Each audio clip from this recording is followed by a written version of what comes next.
Hello and welcome to Stuff That Interests Me with me, Dominic Frisby. And today we're here to talk about this book, Rebel by Douglas Carswell. Or is it Rebel? We're about to find out. And Douglas is sitting opposite me, and at 1 minute past midnight this morning, Douglas no longer was an MP. He stood in 5 general elections. He's won 4 of them, and the only general election he's lost was against Tony Blair. And it is also his birthday. So happy birthday, Douglas. Thank you. And I suppose we've got to start with, why have you chosen to stand down as an MP?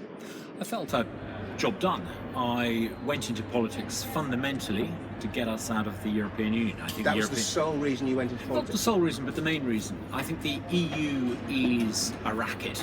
It is the embodiment of so much that is wrong about the modern world. It's this attempt by a small elite to take power and decision making so that they can make public policy without reference to the public. And getting us out was key. Do you think they knew what they were doing when they started the EU? Absolutely, of course. I mean, if you read John Lauchlan's book, he looks at the idea of the European project and the founding fathers of the European project. It's a profoundly, not undemocratic, anti-democratic ideal. The whole purpose of the European project is to subvert this idea of democratic self-determination, to try and create a world in which the lives of hundreds of millions of Europeans are organised by grand design, by the expertise of an elite. That is the very essence. Why did they do that? Because they knew better than the people, or because they had some power? To be fair to some of the founding fathers of the EU, I think the consequences of the fall of the Habsburg Empire, what that unleashed in the 20s and the 30s, and where that ended up, the nationalism of the 1930s, where that ended up, I think it traumatized a whole generation of Europeans to the point where they actually felt that they should do anything to suppress democratic national self-determination, and the EU was their way of trying to do that. Unfortunately, they I think drew many of the wrong conclusions. Actually, the way to ensure that you have a liberal democratic order is not to suppress democratic self-determination. Weirdly, the European Union is actually fueling the very forces of nationalism that it was supposed to It's one of those old paradoxes. Yeah. And so you stood in your first election in 2000, was it?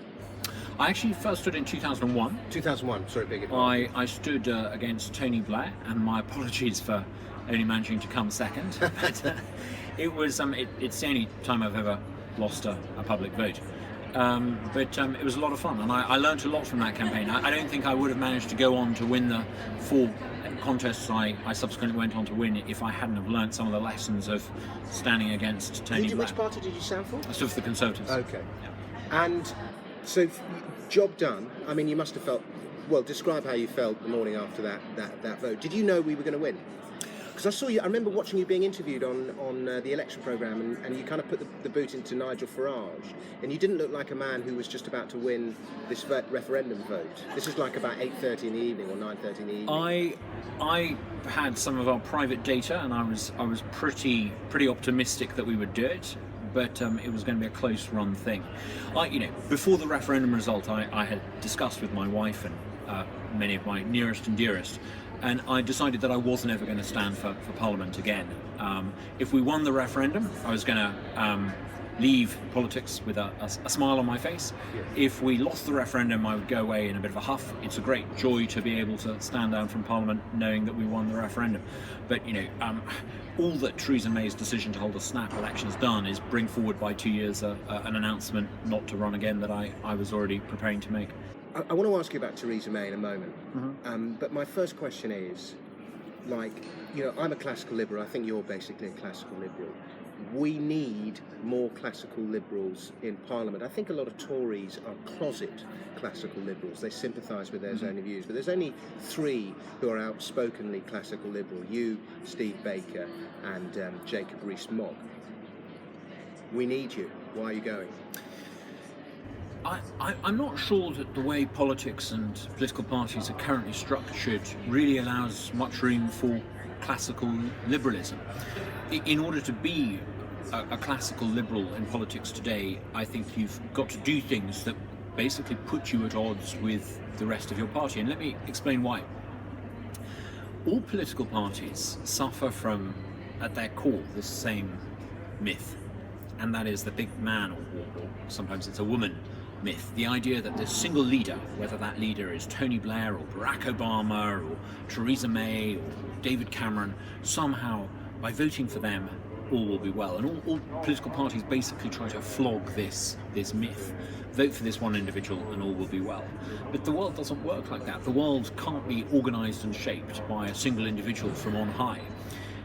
But because political parties are structured that way on the basis of this ability of a single individual to shape the world, those of us who are classically liberal, who believe that actually the world is self-organising and that order is emergent, find ourselves basically constantly confronted by attempts by others within our parties to try and design things by blueprint.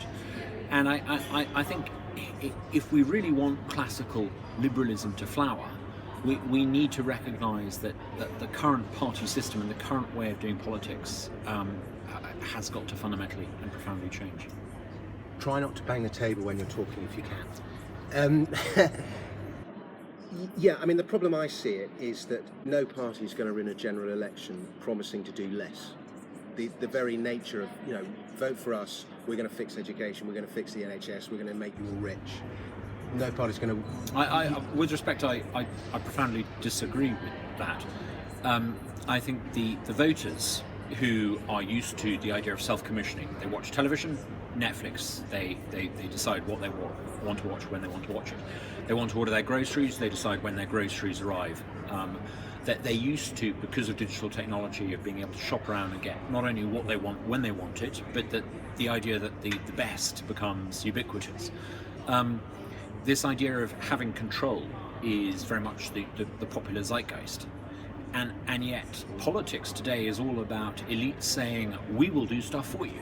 And it's no longer plausible. I think there's a huge market in there, actually, for people in politics to say, vote for us and we'll allow you to have your own family healthcare plan, funded by taxation, but appropriate to your family's needs. Vote for us and we will allow you to have a personalised curriculum for your child, and we will allow you to commission their own education place at a school of your choice if you're not happy with what the state provides. I think there's a huge opportunity for that.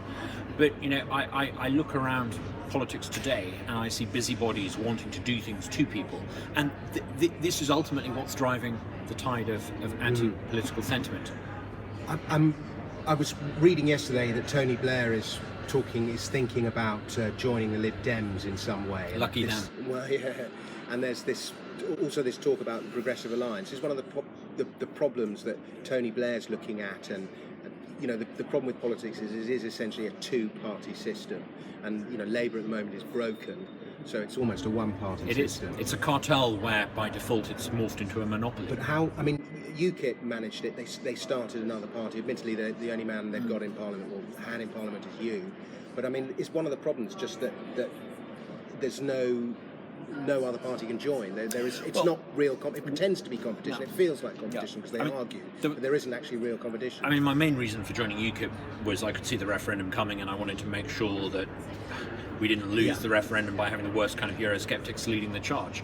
But I also thought that UKIP could break this cartel. Yeah. At one stage, it looked like it was going to become the Libertarian Party, and that never quite happened. It looked as if it really could break the cartel, because there was a time immediately after the Rochester by-election when I think people were looking at UKIP afresh, and there was a real opportunity there. Sadly, we somewhat messed that up by reverting to type and being angry and nativist, but bygones are bygones. I think Nigel Farage has a lot of sympathy with kind of classical liberalism. He hasn't gone down that route, but I think he has a lot of sympathy with those ideas.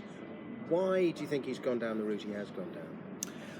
I have a hunch that... And don't put the boot into Nigel Farage. I have a hunch that anyone, I have a hunch that anyone who's been in frontline national media spotlight for more than a decade or so tends to lose a sense of self-awareness. I think we see this in lots and lots of political leaders in all parties. Actors as well.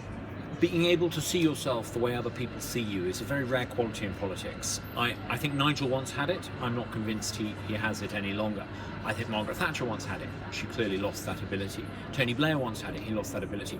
Being in the spotlight, I think, eventually means that you lose the ability to reflect upon how others see you. I think, I'm guessing, but I think Nigel 5-10 years ago wouldn't have made some of the mistakes that I think he's made more recently. Yeah, I think with him, my own take on this, and you kind of put the boot into him quite heavily in your book. I don't think I do, actually. Okay. I talk about what I think, what effect I think he had. I actually avoid making personal judgments about him. I remember going to watch a debate, a Guardian debate at the Palladium on the EU, very early on in the referendum, would have been maybe February, and there was Nigel Farage, Nick Clegg, Alan Johnson, and Andrea Leadsom. It was supposed to be Lawson, but he didn't turn up, and Leadsom showed up instead. And it was a Guardian event, and they introduced each of the politics. Farage got by far the biggest cheer as he walked on stage at a Guardian event. And then there were lots of things like they had to talk for 30 seconds on a given subject, and Alan Johnson and Nick Clegg just rambled and they went over. Yeah.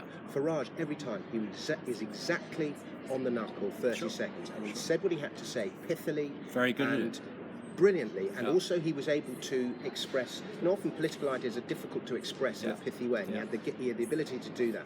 Fantastic communicator, fantastic performer. Where in my opinion he's fallen short, is just on judgments of taste. Sometimes it's Dominic, can I just sometimes just goes too far. Can I just stop you there? Yeah. You talked about an event during the referendum where people presumably had paid money to come to listen to people discussing.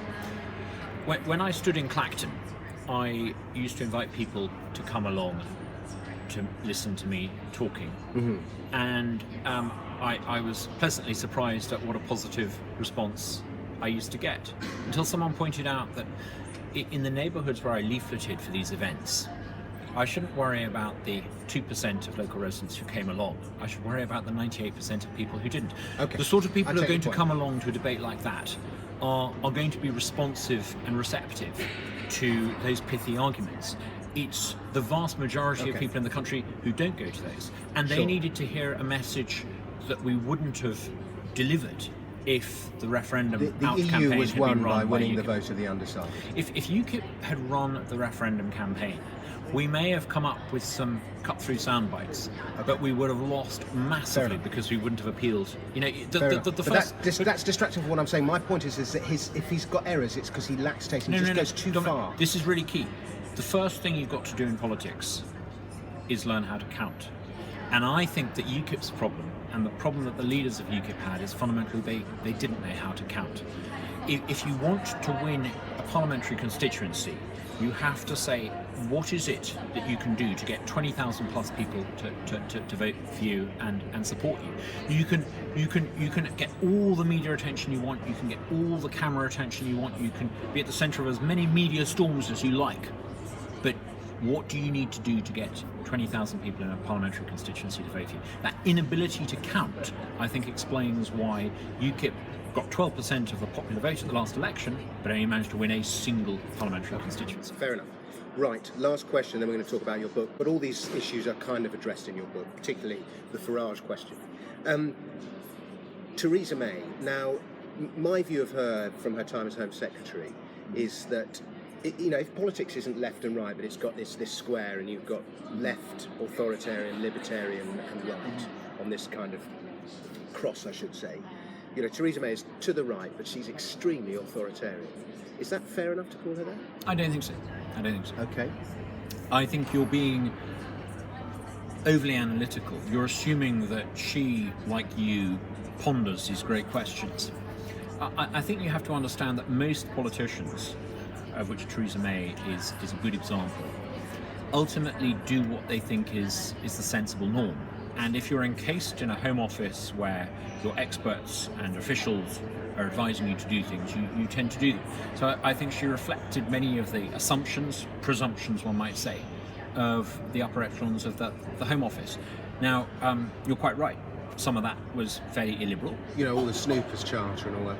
And you know, one thing that bothers me is stopping stop and search. And that was supposed to be a liberal measure, but actually we've ended up creating an approach to policing where the police are not able to go after people who they know to be or suspect to be the bad guys. I saw some of the consequences of that in Clacton, and they pale into insignificance compared to some of the consequences that we now see in central London. But you know, again and again and again, I think Theresa May as Home Secretary did what the officials around her told her was the way forward. Which is why I think in classical literature they would talk about the artist being the inspiration, the fountain through which divine inspiration would flow, and maybe the politician is the fountain through which the civil service flows. If you see what I mean. Well, I would argue that one of the reasons why this country has been run the way it has been for a generation or more is precisely because many of the people that we send to Parliament are more interested in climbing up the ladder when they get there. They therefore follow civil service advice. They then therefore go to Westminster and immerse themselves in the group think rather than challenge it. There's very little grit in the oyster. And you know, this means that the Sir Humphrey element runs the British state, and Sir Humphrey is notoriously dozy. The real significance of the referendum is that it has rather rudely awoken the Sir Humphrey element in Whitehall, not just changing the nature of our relations with the EU, but potentially shifting the relationship between the governed and the governed and the governing. We could see in May someone who is as radical in what you might call domestic UK politics as she's being forced to be by the referendum in Definitely calibrating. I'm going to be supporting Theresa May, but we'll know that to make good on Brexit. Okay, so you think we're in from good hands? that, I think will flow a lot of other reforms. Once we're in charge of environment policy, once we're in charge of immigration policy, I think we can do some really exciting, innovative things. Okay. But you know, I'm 60% signed up to what I think will be in the Tory Party manifesto. There will be 40% with which I disagree. And you know, as soon as you disagree with this kind of party line, you're an outsider, you're a maverick, This is why there's only so much you can achieve. This is why I couldn't go back to the Conservatives. I'm not fundamentally a very good Conservative. I'm not very good at pretending that I agree 100% with the manifesto, much of which could have been written, frankly, by Tony Blair's special advisors, or Gordon Brown's special advisors, or David Cameron's special advisors. On so many areas of public policy making, there's something completely interchangeable about the cliques vying to be on the sofa in number 10 Downing Street. What we need to do is make sure that politics is not just a competition for cliques to sit on the Downing Street sofa. At the moment, same sofa, different cliques. If we radically change politics, it could be actually a genuine contest for real change. Why did it take a referendum to get them to wake up to a 40-year misjudgment on Europe policy? Okay, we're going to come to some of these questions. Yeah, I mean, I couldn't agree more. Let's talk about the book. Now, the first third of the book is describing the EU vote and what happened in your secret meetings with Daniel Hannan that you used to hold at the Tate Gallery, where you knew nobody from Parliament would go and see you having your secret plotting. So why don't you describe the first third? Yeah, the first bit about we're seeing throughout the Western world the rise of what I call the new radicals. Politics has never been more unpredictable. We see this in Europe, we see it in this country, we see it in the United States. I wanted to give an account as to why I think we're seeing the rise of the new radicals, and I wanted to write it as someone who's been at the forefront of this revolt against politics as usual. I not only joined UKIP and won their only parliamentary seat at the last election, I helped co-found Vote Leave and was very involved in running the referendum campaign. Often when the commentariat and the established political pundits talk about the new radicals, they're pejorative. They regard it as dirty populism. I actually think there's something really quite legitimate about the new radical insurgency. It's a completely legitimate response to the creation of a political cartel and the emergence of an oligarchy. And we see this in public policy formation. We see a groupthink. We see a supranational elite, the sort of people who hang out in Davos every year, patting each other on the back, applauding one another for being so clever and well connected. These elites, I would argue, hideously incompetent. They tanked the banks. They failed to understand the consequences of cheap credit. They again and again and again blundered on foreign policy. And yet at no point do the political elites who govern in most Western states have the self-awareness to understand that actually the demos out there quite rightly holds them in contempt. And the new radical movement is a response by the demos to this arrogant, incompetent. They call themselves the liberal elite. Actually, they shouldn't flatter themselves. They're a profoundly illiberal elite. They're a technocratic, managerialist, arrogant elite who believe that the world can be organised by blueprint. The elite actually believes that it can control sea levels and the amount of carbon dioxide in the atmosphere. They can't even control the borders. They're hopeless at managing the basics of statecraft, and yet they presume to be able to reshape the world.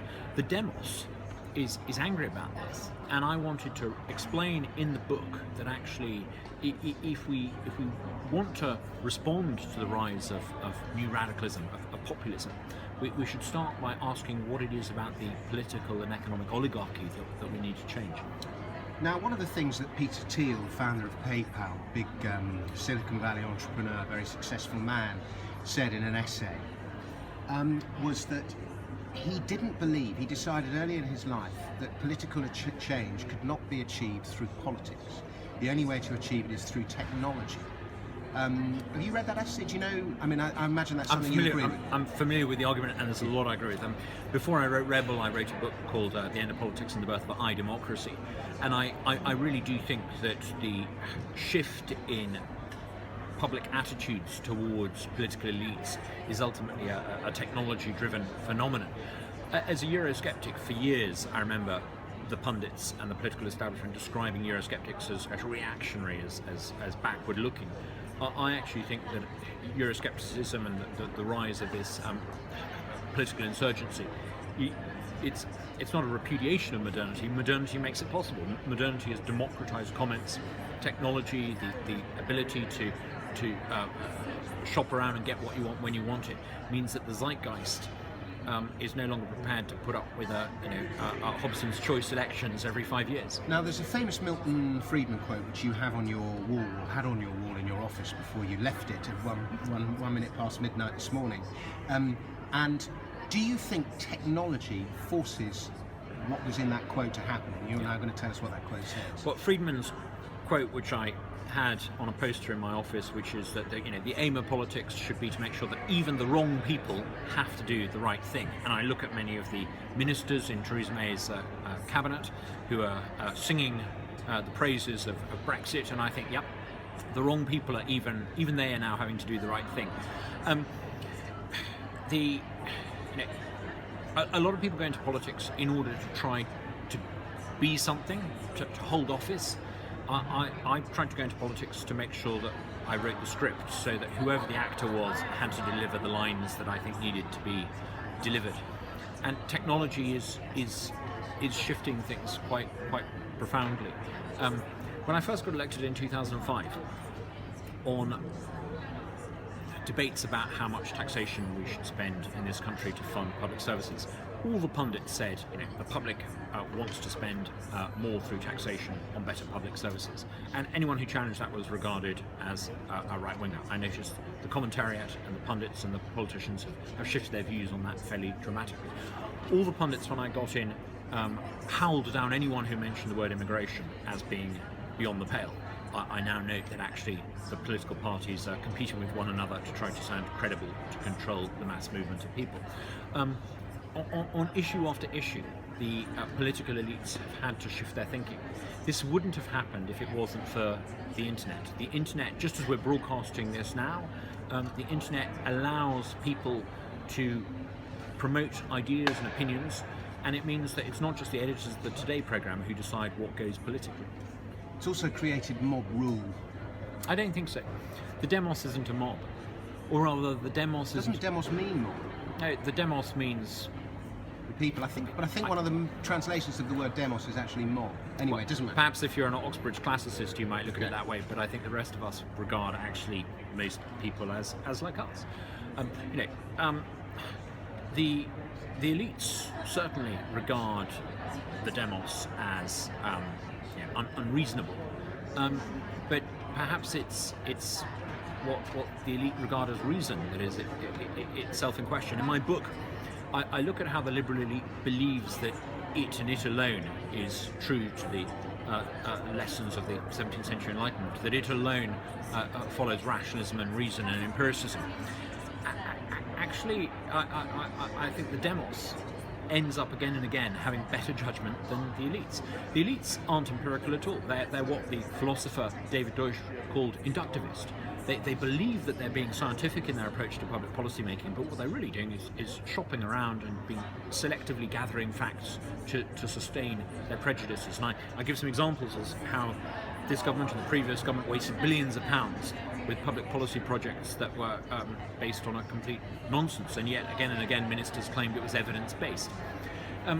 This anti-rational, unreasoned, illiberal approach in public policy making wouldn't matter if it was confined to a few public policy blunders here and there.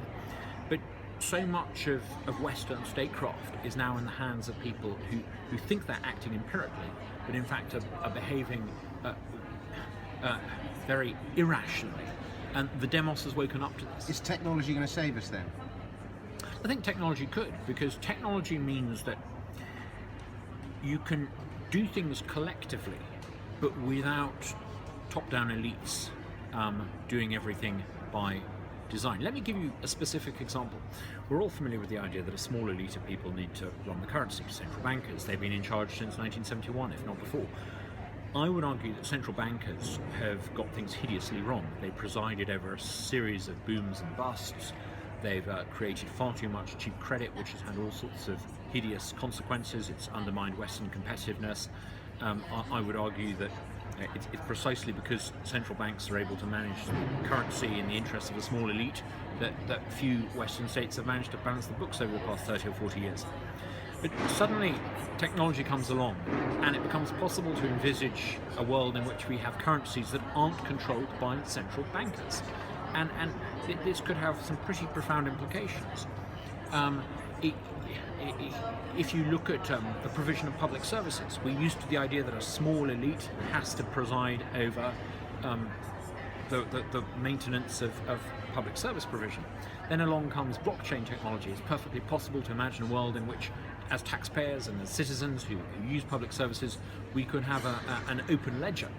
And that would allow us to enjoy our share of education spending for our children. It could allow us to enjoy our share of health spending for our family health plan. It could allow us to enjoy our share of all sorts of public resources, publicly, collectively made available, but not run and administered on the basis of the whim of civil servants and politicians. Now, that is all very positive. But one of the problems I have with the way the government works is, like, if you're a company and you make a product that's rubbish, or you take on too much debt, or you do something stupid, you go bust. And so Mother Nature has given us a very effective regulator, and its name is bankruptcy. The problem I have with government and government institutions is that, as you describe in your book, they can spend a load of money on something really stupid, and they don't go bust. They just kind of stumble into the next wastage of public money. So there isn't that same regulation of public spending that there is in the private world. How do we solve that? Let's not kid ourselves. Companies can go bust, and states and countries can go bust too. It's just that we've created a system of debt and currency debasement, which means that bankruptcy is being postponed. Yeah, but even when states go bust, state institutions survive. Like, even after, I don't know, Weimar Germany, you still had, I'm making this up because I don't actually know but there still would have been the Ministry of Agriculture or whatever it was that needed reform, but that managed to survive Yeah, and in London we have the PLA, the Port of London Authority, which is the worst type of union ever, and it was like the one union that Thatcher didn't deal with. And now it runs the river, and you look at the river, and it's the greatest economic desert. It should be it should be like Venice, that river, and it's just nothing happens on it. No, Venice is no longer like Venice. Sure, but no, but the point is that it should be like a canal in Venice with boats and people doing this and that, a hive of activity, and instead nothing is going on. And that river is the core of London. And I mean, I talk a little bit about this in the book. Venice is a brilliant example of a piece of very unpromising real estate. In the 8th century, it was literally a backwater, and yet it becomes this great centre of innovation. And it did that because it was independent. It was never part of the Holy Roman Empire. It managed to assert its independence.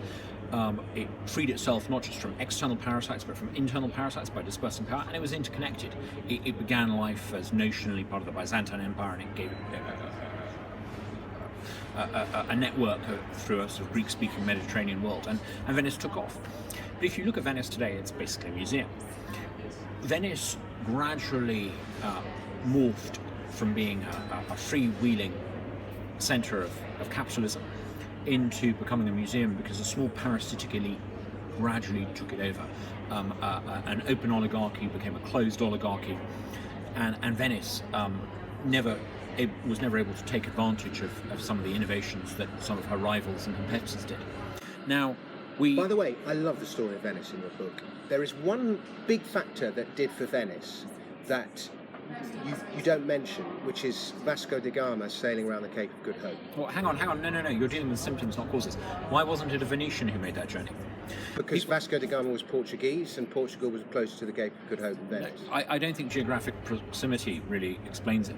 People often say the reason why Venice was superseded is because that's not the only reason, but that was like a huge boot in the face of Venice in terms of its. Hang on, why wasn't it a Chinaman discovering Portugal? Why to say that the Portuguese made voyages of discovery that the Venetians never made. Yeah, but that doesn't explain why did Venice, which was sending her sons to China, if you believe everything Marco Polo, right? Why was it that Venice stopped being the centre of innovation? It's no use in describing how Venice stagnated and how Venice was overtaken. You've got to look at the reasons why.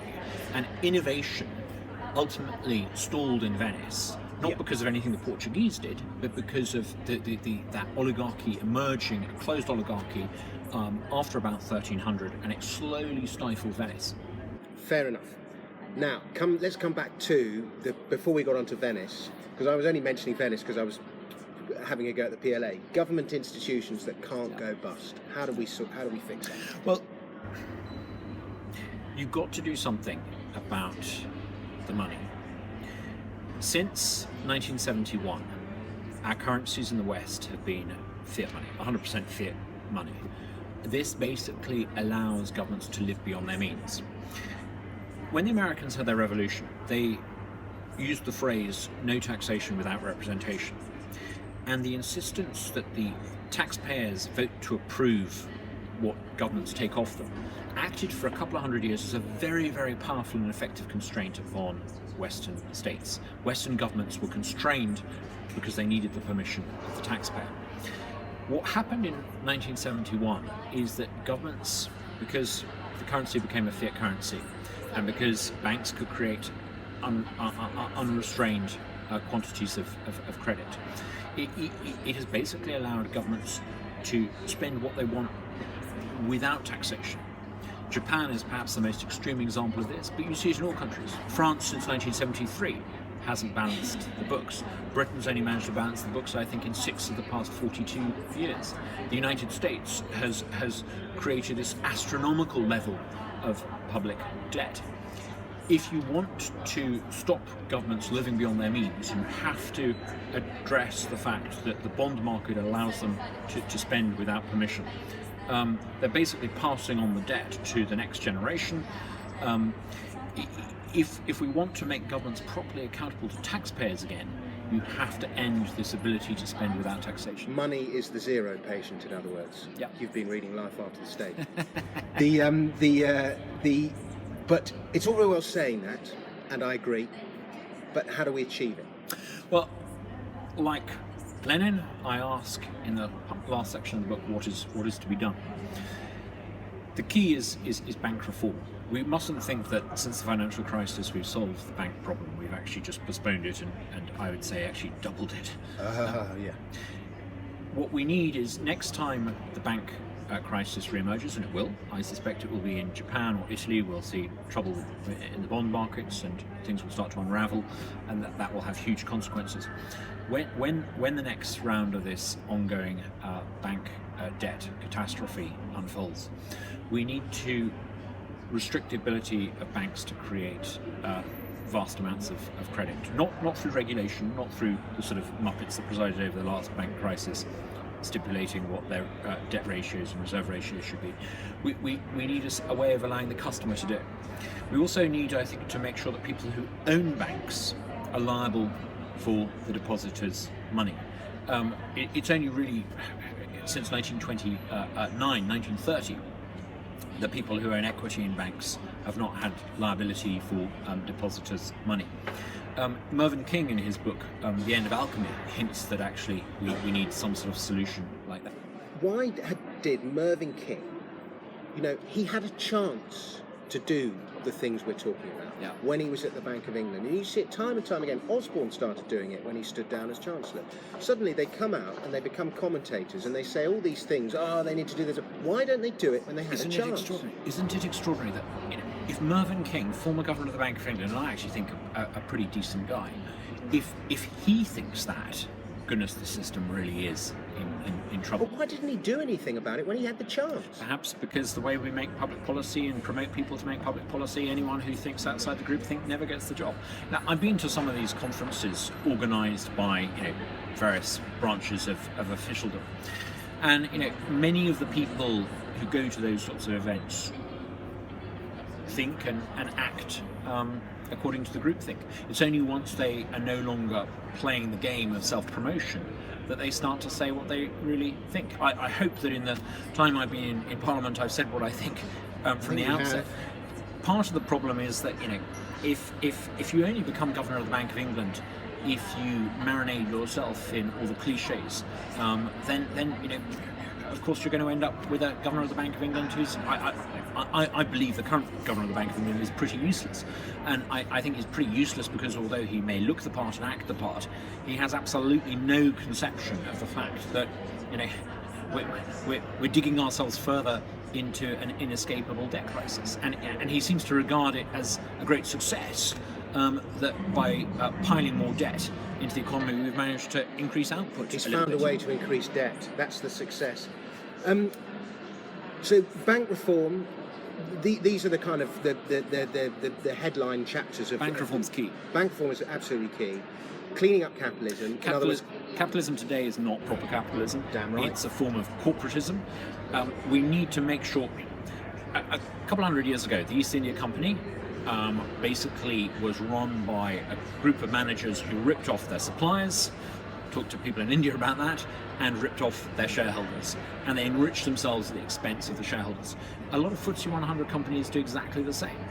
We need to make sure that people who own those companies control the people who manage them. So how do we do that?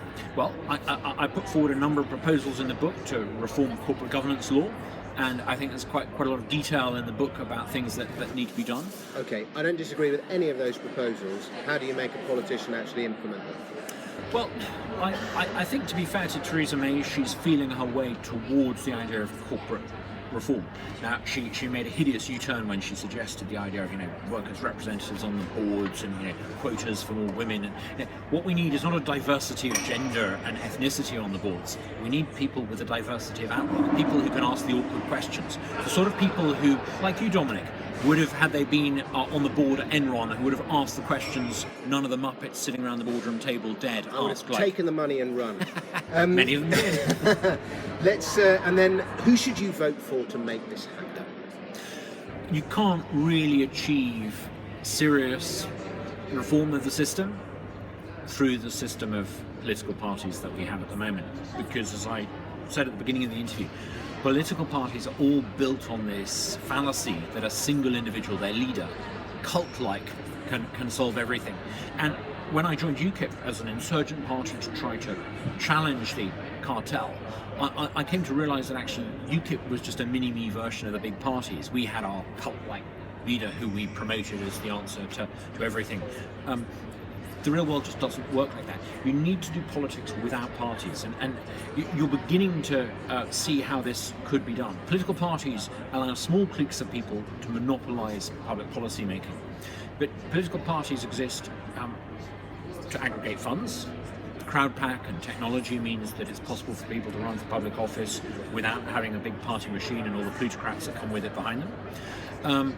The democratization of broadcasting and communication through the internet and email means that people can communicate with the voters in a particular town or constituency on equal terms to the big parties.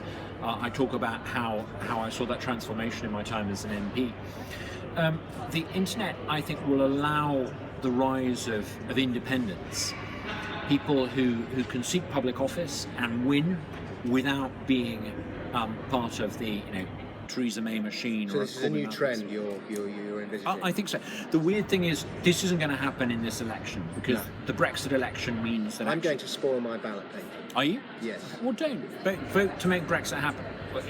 It's not a done deal. It's not a done deal. We need all the nasty corporate vested interests, all the parasitic cartel lobby groups, all those dreadful people who were in favour of Britain joining the euro and remaining in the EU are lining up with vested interest in Brussels to try to derail this. The only way we can stop that, give Theresa May a massive majority to sit down at the table with these people and tell them where to go. Do that. After we've done that, then I think you'll start to see far-reaching political reform. You're going to start to see the rise of new parties, new movements, independence. But the weird thing is, this Brexit election, this is the one time where I think we do need to vote for the oldest established party in Western political history. Even in the London borough of Lewisham, which is Labour.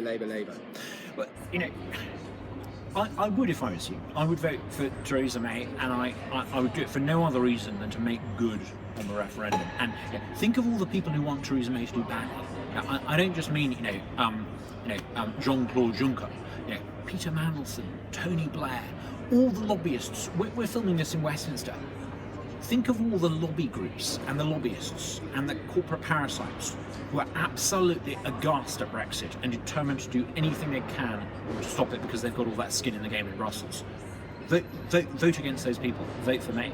But after we've made good on Brexit, then I think you're going to start to see some really interesting things in politics, because real insurgency is not going to be delivered by a rather patrician Tory party. But having said that, maybe it's a great credit to the British political system that our idea of voting for, in this age of anti-political sentiment and populism, we're seeing record support for a vicar's daughter from Maidenhead. But isn't that a better system to have than France, where you've got a choice between a technocratic anarch and a fascist?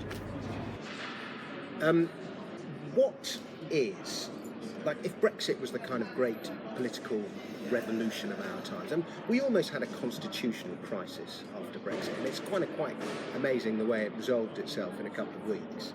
But if Brexit was what is the next great political movement? What is the next great political issue? I think Brexit is the beginning. Brexit is the beginning of a liberal revolution. Now that we're no longer beholden to Brussels, people are going to wake up to the fact that we can decide stuff for ourselves. We could, for example, have a trade policy that was properly free and open. We could have an immigration policy that actually recognised that smart, bright people from around the world actually are really good for this country, and we could welcome them with open arms, but actually be pretty selective as to who we decide to let in and who we don't. It could. I joined Friends of the Earth long before I ever joined a political party, and I care really strongly about the environment. I'm aghast at the way in which so many greenies have ended up in a situation where they're happy having EU minimum standards as maximum standards. Now that we can control our environmental policy, let's do something to make sure that we're not subsidising the distribution of nitrates and the desecration of moorland in return for farming a few sheep. Now, I think there's a tremendous possibility for us to really change public policy for the better. But the real biggie in all of this, I think, the real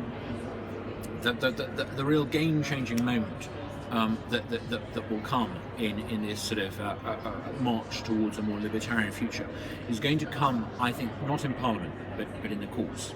Surely it's only a matter of time before a parent or a patient challenges officialdom and says, you failed to provide me with special educational needs my child needs, or a school place that I want, or the healthcare for my family. Give me the money that you would otherwise spend and let me commission it myself. And once you establish that legal precedent, and I think we're getting close, once you establish that legal precedent that allows people to say, I want to opt out, the state is no longer able to provide me with what I want, I can provide it better for myself. Once you do that, bang, you move to a world where actually people have the right to have their public service that they control as a member of the public. What's the name of that woman who's challenging Brexit? Gina Bell, is it? Gina Miller. Gina Miller. So we need to find our own Gina Miller. To be fair, I've actually got a soft spot for Gina Miller. I've spent quite a lot of time on debating platforms arguing against her, and quite a lot of time sitting in green rooms with her. I've got a grudging admiration for her. Here she is saying that she has a point of view, she's willing to stand up and be counted. You know, let's not slag her off. I mean, she's, I think, hideously wrong, and I think, she's ending up on the wrong side of public opinion. But, I like living in a country where someone can come up and say, hang on, I'm going to try and challenge this in a court. When Gina Miller first took the case to court, a lot of excitable people on my side of the debate started talking about marches on the Supreme Court, and there was even some talk of 100,000 people protesting outside the Supreme Court. I don't want to live in a country where people march against Supreme Courts. I want to live in a country where anyone can come along and have their say. But ultimately we recognise, you talked about a constitutional crisis, ultimately we recognise that, this is a democracy, and once the demos has decided something, we can huff and we can puff and we can argue about it, but we've all ultimately got to accept it. And in return for that, in return for living in a country like that, where we all ultimately recognise that the demos is in charge, we try to recognise that there are not necessarily Gina Miller, but people who voted the same way that Gina Miller did, who we need to win over. I don't want this country to be 52-48 split in 5, 10, 15 years' time. If we create a sort of liberal Brexit that works for the majority, I think we can make sure that it's 90-10. Are you a unionist, or would you like to see Britain made up of city-states? Yeah. Am I a unionist? I'm part Scottish, part Welsh, part English. My family history is literally the intermingling of people from all parts of the United Kingdom. That's a different issue. But, do I think that people in London know what's best for people living in Wales or Scotland or Essex? No, I don't. I think it's possible for us to remain a single country, but we need to disperse power outward and downward. I didn't argue that we should leave the European Union because I want to see powers brought from Brussels and left in Westminster. I want people, where possible, to be given control over things as individuals. Where that's not possible, give people control of things at a local or a county level. People talk about Scottish devolution. I think we should have some devolution to some English counties. And let's not create regional assemblies or new entities. We've got very good counties in this country, and one of the things I really admire about Ireland is the strong sense of county identity that they have in Ireland. I suspect we used to have that in this country until Ted Heath, his other great disaster apart from taking us into the EU, was of course to reform local government. I think actually we could use counties, because counties really do command an identity and an affection. And they divide naturally. They do. Final thing, and this is my proposal to you, and this is my own theory: the two big zero patients, if we want to change the world, are money and tax. And almost above all, tax is how you shape society. And if you want to change the world, change the way we're taxed. Yep. And at the moment, it's the worker pays the vast majority of tax, whereas the asset owner goes almost untaxed. And if we want to re-gear things, we need to tax maybe land instead of labour. What do you think of that? Tax is the zero inflation. This is again, you're absolutely right. But this is where technology is going to change things fundamentally. Louis XIV's finance minister, Jean-Baptiste Colbert, once described taxation, the art of taxation, as the art of extracting as many feathers from a goose with a minimal amount of hissing. The bad news for the modern day Louis XIV's and Jean-Baptiste Colbert's is that the golden goose is about to take flight. What do I mean by that? Well, if you were a government in 17th century France and you wanted to raise taxation, you taxed the source of wealth, which was primarily agriculture. After the Industrial Revolution, if you were a government and you wanted to tax, you taxed manufacturing. And during the 20th century, when Western states wanted to raise money, they essentially taxed company payrolls, they taxed factories. But a factory is not very mobile. A field full of crops is not very mobile. If you tax the wealth source and you can't really move it that easily, you can tax it quite heavily. But digital changes all of that. It's now intellectual property that is the great source of wealth creation. And unlike a factory or a field full of crops, intellectual property is hypermobile. It's as mobile as an email. It's as mobile as a high net worth individual getting on an airplane and moving not just countries but continents. So suddenly the tax base, which governments rely on, becomes more fluid. And I think this means that governments are no longer going to be able to charge the rates of taxation that they want to. Already we see in this country a tiny percentage of ultra-rich people. I think the top 1% of income taxpayers paying something like a quarter of all income tax. Tax them too heavily and that 1% could move to Hong Kong or Singapore or Dubai or New York or, heaven forbid, Frankfurt if they needed to. So what's the answer? I think the answer is that governments are going to have to tax people on the basis of property and on the basis of consumption. I think we'll see a property or a land tax in this country ultimately replacing income tax, and we'll see some sort of consumption tax, rather like a value-added tax, but on retail, at the final point of retail, to pay for local government.